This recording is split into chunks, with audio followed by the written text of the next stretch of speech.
안녕하세요, 반갑습니다. 모토라인 건입니다. 이번 주 리뷰 차량은 F-150 포드 F-150입니다. 이 친구의 디자인에 대해 이야기하려면 먼저 이 친구가 어떤 친구인지에 대해 알아야 할 필요가 있습니다. F-150은 미국에서 가장 많이 팔리고 있는 운송수단입니다.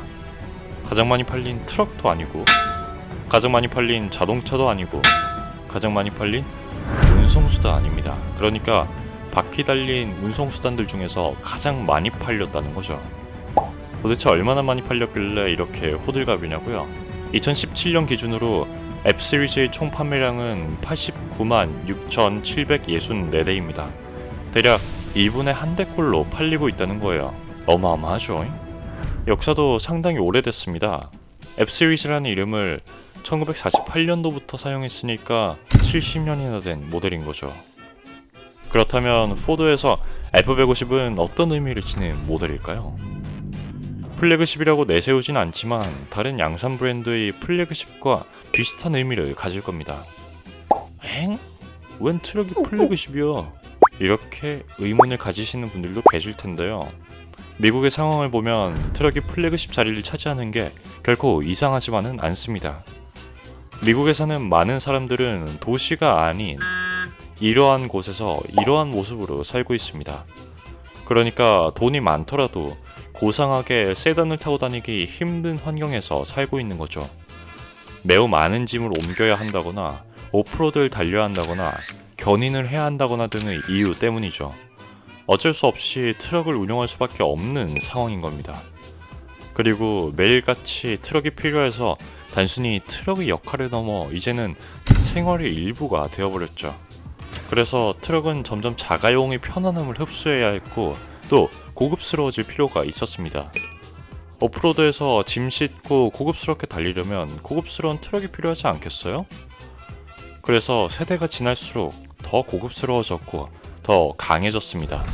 성능만을 생각한다면 5리터에 달하는 커다란 엔진이 굳이 필요 없음에도 불구하고 포드의 가장 고급스럽고 가장 감성적인 면을 어필하기 위해 유지하고 있다고 봐야겠죠. 디자인 역시 플래그십으로서의 면모를 두루 갖췄습니다. 이번 주에 리뷰할 랩터의 경우엔 고급스러움보단 스포츠성을 드러내는데 조금 더 방점을 찍었지만 많은 F-150들은 크롬을 잔뜩 쳐바른 채 고급스러움을 과시하고 있죠. 밋밋하게 더도 기능적으로 아무런 상관이 없는 뒷면 역시 화려하게 장식되어 있는 경우도 있고요. 커다란 그릴을 중심으로 하는 전면 디자인 역시 플래그십 모델에서 많이 사용되는 디자인 방식입니다. 또 계속해서 차체가 더 커 보이도록 변화하고 있습니다. 2018년형에서는 전면부를 가로지르는 두껍고 커다란 크롬바를 통해 차체가 더 넓어 보이도록 디자인했습니다. 안 그래도 커다란 차체를 더 커 보이게 만든 걸 보면 미국 사람들이 큰 차 사랑은 아주 강력한가 봅니다. 측면부에서 가장 눈에 띄는 부분은 크고 우람한 휀더입니다. 렉선 스포츠 영상에서 언급했듯 차고가 높을 경우 휀더의 크기 역시 커져야 할 필요가 있습니다. 휀더가 작을 경우 차가 빈약해 보일 수 있기 때문이죠. F-150은 커다란 휀더를 통해 건장한 이미지를 성공적으로 만들어냈네요. 오프로드 성능을 강조해야 하는 만큼 다른 차들에 비해 더 크고 두꺼운 모습이죠. 이전 세대까지는 테일램프의 디자인에 별 신경을 쓰지 않았습니다. 하지만 이번 세대의 테일램프에서는 꽤 신경 쓴 티가 나요. LED를 통해 헤드램프와 통일감 있는 그래픽을 적용시켰습니다. 여전히 예쁘다고 하기엔 부족한 뒷모습이지만 신경 쓴 티는 납니다. 실내 디자인은 F-150이 어떤 정체성을 지녔는지 적확하게 보여주고 있습니다. 기본적으로 트럭답게 기능성을 우선시하는 모습이에요. 버튼들이 큼직해서 장갑을 끼고도 무리 없이 사용할 수 있게끔 되어 있고요. 수납 공간들도 어중간하지 않고 확실하게 수납 공간으로서의 역할을 수행하고 있습니다. 그리고 상위 모델에서는 기능성뿐만 아니라 고급스러운 면모도 엿보입니다. 대시보드와 기어 시프트, 센터 콘솔 등 많은 부분에 가죽이 사용됐고요. 배그놀롭슨 사운드 시스템, 보행자 인식을 통한 충돌 방지 시스템, 통풍 시트 등 고급스러운 옵션들 역시 선택 가능합니다.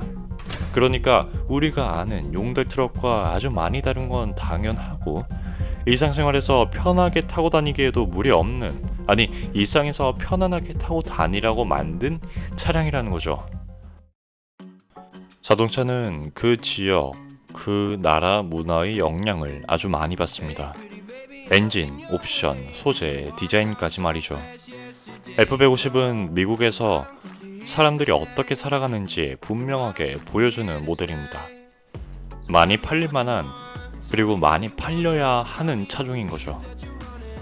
서울 도심에 출퇴근하고 있는 차량들 중 90% 이상은 단 한 명만 싣고 있다고 합니다. 그러니까 운전자를 제외하고는 아무도 타고 있지 않다는 거죠. 이러한 생활 속에서 과연 가장 많이 팔리는 차종이 우리에게 가장 필요한 차종일지 문득 궁금해지네요. I just wanna be with